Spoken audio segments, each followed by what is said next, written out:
নমস্কার। আজকে রান্না করছি মাটন। একটু টেনশন নিয়ে। কারণ আমি সাধারণত মাটন রান্না করি না, আমার হাসব্যান্ড করে। তো আজ তো তার অফিস আর আমাকে রান্না করতে হচ্ছে একটা বিশেষ কারণে।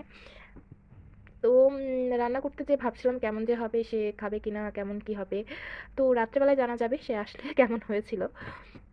তো যাই হোক মাটন কষায় নিচ্ছি। তারপর একটু জল দিয়ে চলে আসছি ছেলের আবদারে। ছেলে খাবে আম স্ট্রবেরি জুস, তো সেটা বানিয়ে দিয়ে চলে আসছি আবার রান্নাঘরে। ডিম ভেজে নিচ্ছি। আমি করব ডিম পোলাও আর মাটন কষার সঙ্গে ভাবছি একটু আলুও সেদ্ধ করে নিয়েছি, একটু আলু চপ করে নেব। তো যাই হোক একটা একটা করে কাজ চলতেই আছে। এদিকে মাটন কষা হচ্ছে, এদিকে ডিম, মানে ডিমটাকে তো কষিয়ে নিতে হবে। তো ডিম টিম ভেজে কষিয়ে নিয়েছি। তো সব তালে তালে চলছে।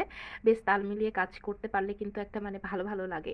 তো আজ রান্না করতে যেয়ে ভয়ই লাগছিল রান্না কেমন হবে, কিন্তু কি বলবো, সব মিলিয়ে সবটা সুন্দর হয়েছিল এবং রান্নাটাও একদম টাইমলি হয়ে গিয়েছিল। তো সব কিছু মিলিয়ে খুব ভালো লাগছিল।